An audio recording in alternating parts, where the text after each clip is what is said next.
another episode of The Meta. I'm your host, Jay Larson, and joining me this week we have a very special guest, Dustin Olsen. Hello, Dustin. How are you doing today? I'm doing fantastic. How you doing, Jay? Uh, I'm I'm pretty great. Uh, Dustin, why don't you go ahead and tell us a little bit about yourself? All right. So I'm based out of Salt Lake City, and I have played in the VTC the last two times. I've done fairly well locally with Convergence. I've been playing since Mark II, but really went really hard into it with the changeover to Mark III, and have been playing Convergence and Crucible Guard almost exclusively. So I really love the limited factions. That's kind of my wheelhouse. Even though I do own several other factions, they actually never see the table. So, give us a little bit about your gaming history and history with playing War Machine. Okay, so I've played, like I said, in the VTC a couple of times, and then locally I've done well with steamrollers and just like statewide tournaments, like the Salt Lake Gaming Convention and the Intermountain Cup. I've done well there as well, but I haven't had the chance much to travel for War Machine, which I'm hoping once things get back to normal with COVID, I will actually be able to start traveling around a little bit more and playing in some conventions. So, how long have you been playing War Machine, and what got you interested in it? So I started playing war games in high school, playing with Games Workshop games, and then I saw this War Machine at my local game club or shop, and was really interested in the models. And then when the Convergence faction got released, it just like hooked me. The Art Deco style, I really loved it. So I started buying the models, and then I was kind of towing the line, playing both game systems for a while. But with the change to Mark III and some of the things that Games Workshop did around that same time frame, like moving to Age of Sigmar over Fantasy, I decided that it was time to hang up the towel for that game and go full into War Machine. So I've been playing pretty consistently all through Mark III and a little bit during Mark II, but really it was the release of Convergence that got me to come over to Privateer Press's games. So have you been happy with Convergence overall?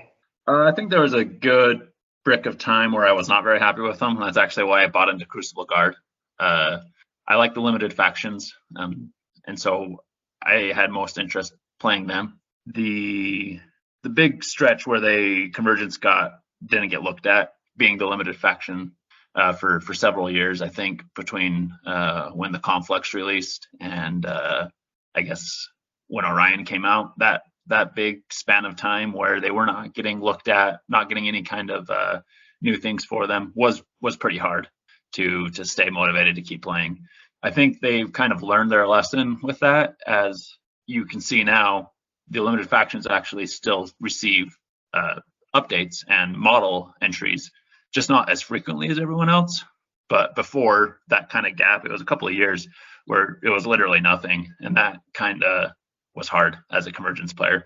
And I bought into Crucible Guard to kind of get that diversity, but then they started applying the new approach, I guess, to Convergence as well. So I've gone back to Convergence since then, and it's been great. They're definitely my favorite faction. All right. Well, to go over again the format of the podcast, we will have a conversation with each other for about 45 or 50 minutes in the main episode, and then we'll have a bonus episode that'll be about the same length for the people who are supporting the Patreon. And we'll start off with questions from the community, and then if we get through all those, I'll have some for you as well. So first off, we have some questions from Imperial, a local to you. Yep. He says, first off, what's your impressions of the new TEP? And the TEP is the abbreviation for the battle engine that Convergence has had for a long time. The Transfinite Emergence Projector. Yes. And that's a mouthful. So TEP for short. So I think the TEP is okay. It's not the horror it used to be. I remember the days when it was the only good battle engine. I think with the increase of lethality of the game and extreme threat ranges, being able to walk 5 and spray 10 is a hard ask for a 16-point model. They have gotten better, obviously, with the additional boxes and the point reduction. I don't know that they're in line to be a great battle engine, but they're definitely not bad. They're probably fairly middle of the pack, I think, as far as battle engines go now. His follow-up question with it is, which caster would you choose to run with them? I would definitely run them with Orion or Aurora 1. Aurora 1's feat of being able to repo them is going to help get them 2 turns of shooting before they die. They're still pretty easy to kill, even with their servitors. You get anything to melee with them, and they're going to die. And if you have to be within a 10-inch spray, that's in charge distance of most anything that in the game that's going to be sitting at the table. So you really want to get that distance with Aurora 1 that you can do with her feet. I'm not sure that you're going to love them there because Aurora 1 has so many other things that she wants to run, but it's definitely a possibility. That's probably where I'd put them, or with Orion, because he increases their lethality so much that maybe it doesn't matter that it's in range of other things, because hopefully you'll kill all the things that can get to your battle engine. Those 2 are probably your best bet. Axis would be okay as well with his feet. But again, I think he kind of suffers the same thing Aurora does. I just don't know if that's the best choice for 16 points in his list. So probably one of those 3 is where I would put him. I guess a quick follow-up question. It feels like Axis is kind of like one of the last man standing casters with one of the kind of old school powerhouse feats. Yeah. Would you agree with that statement, first off? Yes, absolutely. I think Axis has one of the strongest feats in the game, and he is definitely the old school style of legitimately shutting down your opponent's turn with the no run, charge, trample power attacks on his feet, in addition to the strength and speed bonus he gives your own side. It's a very potent feat. So with that said, how much is Axis currently making it into one of your list pairings? Not very often, actually. I think that he runs a similar list idea that Aurora 2 and Aurora 1 want to run, and because of how the flight and Strange Bedfellows works, they're probably the better choice. It's not that Axis is not good. It's just that the Strange Bedfellows is so strong, and the Auroras run a very similar style of list. I don't think I'd want to run an Aurora and Axis pairing. There's probably ways that you could do it, but generally speaking, the Axis list and Aurora list are accomplishing kind of the same thing, and so you just go with Aurora. Yeah, I thought that was likely kind of the case, which is kind of I guess on the one hand it's a little bit sad to see some of the older casters get kind of relegated, but also it can be exciting to see new stuff have its day in the sun. So yeah, I think if you want to play Axis, you can definitely put them in a competitive pair. It's just you're not going to put them in a pair with Aurora, I don't think. So if you wanted to run, say, Orion, and Axis is a great pair to go with Orion, but not so much the Auroras, which are kind of the bays at the moment. All right, so next question from Imperial. He says, why don't you share more pictures of your conversions? So this is one of my locals, and he's seen a lot of the conversions I do. So I've done quite a bit of converting and modifying my models, both with my Convergence and with my Crucible Guard. And I like them, and I put a lot of work into doing some pretty cool modifications, but I don't think my paint job is quite up to snuff with my converting. And so I get, I guess, anxious about sharing photos with them online. Like, I'll give an example of something I've done. My Vulcan, instead of having the bottom train section, has like giant octopus tentacles instead. And his cannon on his shoulder, rather than being a little derpy thing, is actually a pretty massive cannon. And I think it looks really great. And obviously my locals like it, but I just don't feel like my paint job is quite up to snuff to be touting it online. Final question from Imperial. He says, wouldn't it be swell if Directrix got disintegration?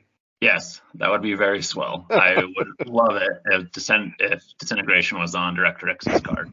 Director X has many issues, and that would solve some of them.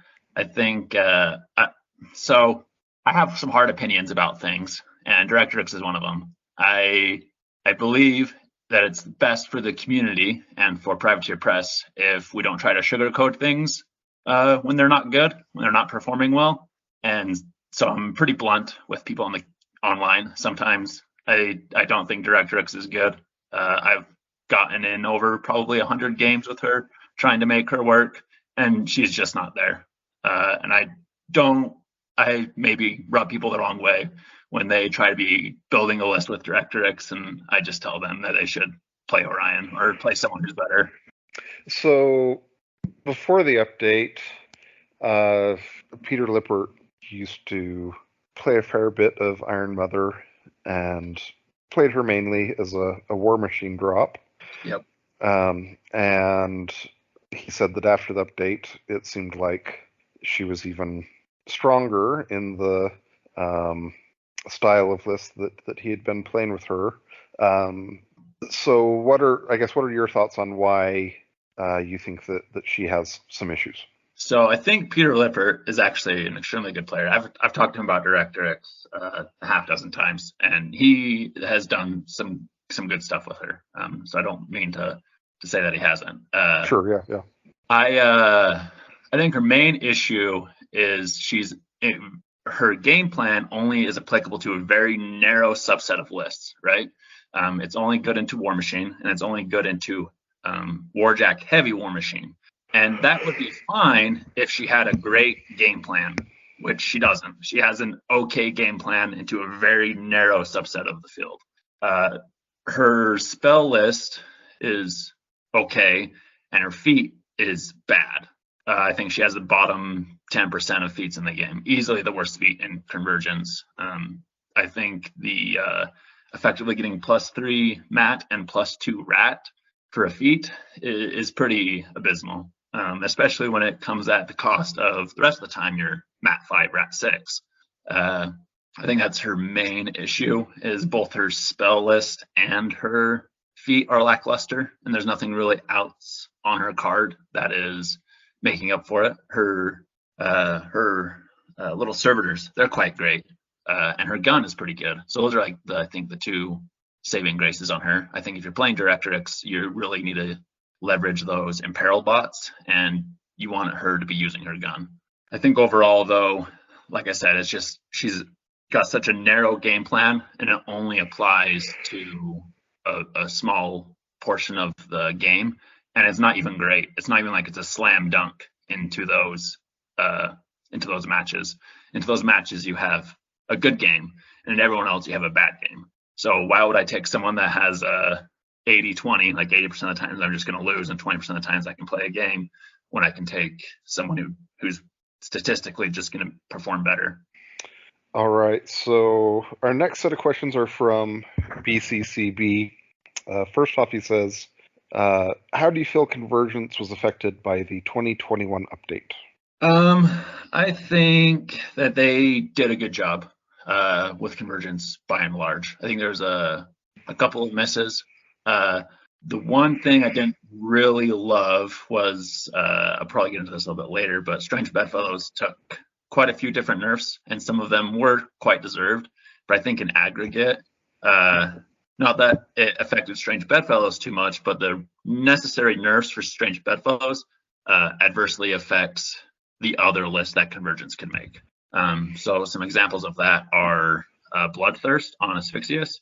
While I 100% agree that it was something in Strange Bedfellows having those extreme threat ranges was something that needed to go, Clockwork Legions really needs that speed buff, and so does Destruction Initiative. It really helped them get their slower things to the fight, but because Strange Bedfellows was going too far, we also lost that benefit from the list that actually needed that. So I think overall pretty good. I do want Directrix and Syntherian to get looked at. I wish that they would have got time. And Faye mentioned that she wanted to give them time to look at them.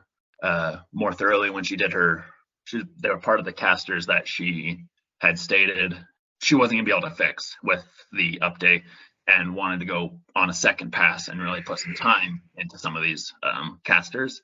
But with her leaving, we'll see who picks up that mantle, and hopefully they get a look at Directrix and Syntherian. What are some? I played Convergence when they first released, and I always felt like Syntherian was a caster who had, I guess, issues. Yeah. And usually it felt like there was an opportunity cost taking him compared to some of the other casters. But what are some of the things, I guess, what do you see as the issues with him, or what are some things that you think could potentially be done to make him more viable? So I think when you look at the design philosophy of the limited factions now, it's the casters are very, like, take Crucible Guard or Grimkin. The casters are very distinct and separate feeling. I think the biggest issue right now with Syntherian and Directrix is they feel like they shared the same game plan as other casters. So Syntherian is just a worse version of Locke, and Directrix is a worse version of Orion. I think that there's an overlap there, and with a limited faction of only having 7 casters, you can't really afford to have that. And between those, I think Orion as a gunline caster is infinitely better than Directrix, and Locke is just a superior version of what Syntherian tries to do. I think that's probably their biggest problem. I don't know that there's like an easy fix, like, oh, just give them X spell and they'll be better. Mm-hmm. I think probably fundamentally they need to be redesigned, both of them. I would like to see them just try something new. I think that Directrix kind of tries to play like a spell slinging type of game. I wish they would just move more into that, not so much try to push her into kind of a pseudo ranged area, but just move her into a strong spell slinging caster. And then with Syntherian, they could do many things with where they could take them. They could take them to be more supporting of the Jax in like a defensive manner, whereas Locke is very offensive in what she does. That could be interesting. But I just feel like there is that overlap between those two pairs of casters, and Locke and Orion are just better. So you mentioned a little bit about Convergence being the first limited faction, and you enjoying the limited factions in general. How does Convergence feel to you as the first designed limited faction compared to as they kind of continued this process with Grimkin and Crucible Guard? What sort of differences do you feel there are in those factions? Well, I think the biggest thing was what I was just saying about the casters feel very different. They have a very niche role that they fill, and there's not a lot of overlap. Like, you take the Defiers and the Old Witch, they do not feel similar to each other. They all have a very different game plan and can use the pieces that they have to do it very well. Even the Infernal Masters is a good example. They are very clearly different. I think it's just a product of the times of when they were designed, and I think they have gotten much better with the CID that they received, and then with the update just recently, even helped even more. They're in a really good position, and they have benefited from what they've learned about making these limited factions. But previous to that, like I said, in that time period, kind of between when they released and when they kind of got their CID, there's some time in there that they felt very outdated models. I do like the limited factions because they're easy to collect, and their mechanics that they have are interesting because they're built to be only applicable, to the smaller section of the game, unlike things that you put into Signar or Circle of Orboros, where it could apply to so many more models. So you could have more powerful mechanics within the faction, like induction in Convergence, or the what are they called? The Grimkin's not Trump. What are they? Arcana. The Arcana that Grimkin can do. Like, that's a really cool mechanic that you can explore within the limited faction space that maybe wouldn't be such a good idea to do with some of the primary huge factions. Especially as they continued making the limited factions, it felt like they were pretty conscious about asking themselves what the role is for various models within the limited faction and what its reason for existing is and what they're wanting it to achieve. And Convergence was the first limited faction, and it came out in Mark II. And there were a fair number of models that it felt to me that there wasn't much of a reason for them to see the table. And then we went through to the Mark III update, and you had read through War Room, and there were a fair number of entries, it felt like, where you would read through them and you'd be like, I just really can't really see any list where I would ever think that I'm going to put this unit or this model in the list. Yeah, 100%. Do you feel like the update shook that up any? Are there many models that previously they just really didn't have a home anywhere, and now since the update they're potentially interesting to look at in certain lists? Yeah, so I think the big winner of that category would be the Monitor. I think the Monitor before was a pretty awful jack. For those of you that don't know, it's the one that shoots the saw blades. It used to be a rate of fire 1. That's all it did. You got to shoot the one saw blade at a POW 13, and it was like a 16-point jack. And then its up close melee potential was also not very good. It's POW strength 17. Its big selling point was True Sight, which you can get from an objective, but it was up there with the most expensive jacks in the faction. Now it's 13 points. It's got Ricochet on its saw flinger as well. It's way better. Those changes coming down in price and then getting it so it can potentially pass up to 3 focus with your induction chain is huge. I think it is probably the biggest winner from the Convergence side of things for the most recent update. I think there's some other things that are still lagging behind. I think overall the point drops on the jacks was pretty good, but probably the most fundamental change would be that. And I don't remember if the Cypher's blast damage change, I think that was actually during the CID, but that was another big one. Before, its blast damage was like a POW 6, and like even against chaff, even against the weakest things, that's still only killing half of the time. So that was pretty awful. So that got changed actually during the CID though. But that was also another good change that made a big difference, I think, for the Cypher. All right, so next question from BCCB. He says, where would you rank Convergence among the game's factions? I'd rank it probably towards the top. I don't think it's top tier number 1 faction anymore, but since the Strange Bedfellows nerfs, I do think that it is still very good. I don't think anyone would be surprised to see it win any kind of major event or anything. But I think that can be said about probably most factions. I think that the game is really well balanced right now, and it feels like any faction can be taken to a major convention and win and do really well. So I really love that. I put them towards the top still though, maybe top half. I don't know that they're top 10% or anything, but I think they're in a really good position.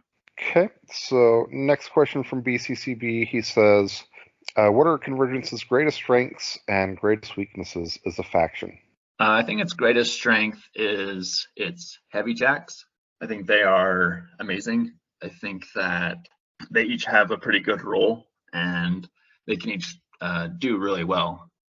Also, having Strange Bedfellows as a way to get friendly faction Void Archons, friendly faction Hermit, things like that. The friendly faction clause in Strange Bedfellows, I think, is extremely good. It makes lists have a lot more viability, and then also having that option for taking more than just the 1 Merc slot as well is probably one of the greatest strengths. Negation Angels are obviously really good. The Tesselators, both Auroras, Orion are probably all things I'd put in the strengths. The weaknesses we don't really have a good screening unit, or there are issues with clockwork legions, is I guess what I should say, and obstructors and reductors, that the smaller based guys that are probably in the category of why would you ever put them on the table? They're just not going to work out. I also think that the recursion mechanic within the game as a whole is pretty weak right now. I think that there are too many answers with RFP. That a good portion of Convergence is dedicated to having this idea of a reconstructing army, and it rebuilds itself. But that's just not good right now. It's just not a viable game plan.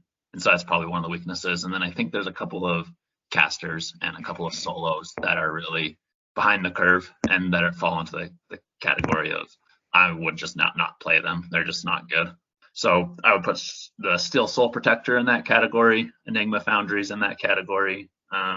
Some of the servitors, I think having them all Mat 5, Rat 5 is really not good. It makes them pretty bad, honestly. And then we have, like I said, Directrix and Centurion that I just have issues with. I'd put them down as weaknesses as well. And it's like when you have a main faction and you have a couple of casters that aren't great, it's not like a really big deal.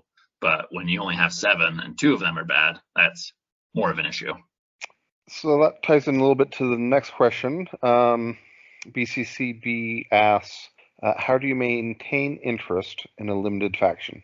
So I think one of the best ways is getting to know your faction very well and all the different kind of structures you can put within the list, different little pods of things that work well together.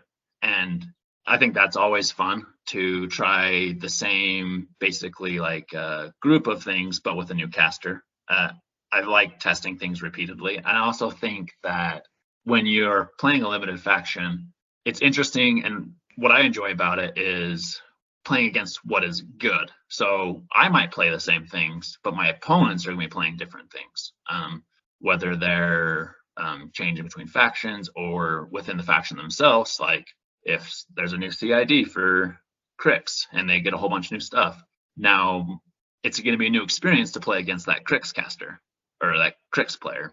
And I find that really interesting because even though my things will perform the same and maybe work the same, but having my opponent's stuff change is still interesting to me to figure out how I'm going to play into them and maybe use tools that I didn't use previously because of the changes that they received. All right, so next question from BCCB, he says, have you seen a shift in the ratio of solos to units in Convergent lists since the 2021 update? No, I don't think so. I think that's pretty much the same. I think that not many of the solos in Convergence got anything that's going to make you start bringing them more. And I don't think the units did either. No, I think that pretty much stayed the same. I don't think that there was any big shifts there. All right, so final question from BCCB. He says, what are your thoughts on the perception and comments concerning a diminishing player base for War Machine and Hordes? Are they justified in your meta? Yes, they are, I think, in my meta. So I actually live a little bit further north of Salt Lake, and here we've had a pretty consistent group of about 4 of us, and we're still all playing. But south in Salt Lake City itself, they used to have a community of 30, 40 players that were consistent and we'd see all the time. And now they're down to like 10. They've taken a rather big hit with their player base, and that's for various reasons with COVID and with some decisions that private press has made. I think that the biggest issue is availability of products and not having a good on-ramp for new players. I think that's something private has struggled with for a couple of years. It's not like anything new, but between that and the pandemic, it's really at least hurt my kind of local scene. But we have had many people leave the game, and we haven't really had anyone new come in. Yeah, I mean, it has been kind of an unfortunate conflux of things of, the pandemic, the end of the press gang, the game kind of reaching a critical mass where it feels like it is really difficult for new players to assimilate into the game because there's just so much to take in. Yeah, there. I think it's a couple of things, and it's not all pandemic related, but it sure doesn't help. I Yeah. think that Privateer has made some questionable decisions. I think stopping all of their weekly content that they were doing and stopping the Henchhold scrolls when they did, those are things that they decided to do that they could have kept doing in the pandemic. A pause definitely warranted for sure during a pandemic to say, oh, can we keep doing these things? But they took a 2-year break when it maybe could have been a 2-month break before they go, oh yeah, we can just record these things from home or whatever the situation might have been. And when people are stuck at home really thirsting for some content, they weren't putting any out. I think that they did not do themselves any favors with how they stopped all of their content during the pandemic. And it was a little bit understandable, but I think overall was probably a mistake. Yeah, I mean, really, the kind of the crux of it is that there's always going to be an attrition of players that leave a game due to life circumstances or changing interests, etc. And so there always has to be an influx of new players, or else there's going to be a decreasing player base. And it is just pretty difficult right now for new players to gain access into the game. So I'm sure it's something that Privateer Press is thinking about and trying to come up with solutions to. If they come up with a good on-ramp for new players, I would not be surprised to see Privateer Press and War Machine and Hordes come roaring back to be super successful game, like maybe even more so than they've ever been. But they've got to do a little bit of work to get that ball rolling, and then hopefully it'll take off and we'll see worldwide growth across the game. All right. Well, it's time to shift gears and start asking questions from Benup. As always, his first question is how to win cock. And then he says, I'm an adult, I swear. So, consent and clean play. That's how you win. You make sure that everyone knows what your intentions are and you talk things out before proceeding with your actions. That's my tip for winning with cock. All right. Next question from Ben Up. He says, post mega update, how are you feeling about the faction? I think it feels great. Like I said, I think it's probably towards the top end. It's not overpowered. Actually, probably one of my personal gripes is when Strange Bedfellows was at the height of being so good, is you got a lot of those faction jumpers, right? That follow whatever the new hotness is. And I was happy to be playing really competitive lists and doing well. But part of me was just like, man, I wish all of these power gamers would get out of my faction.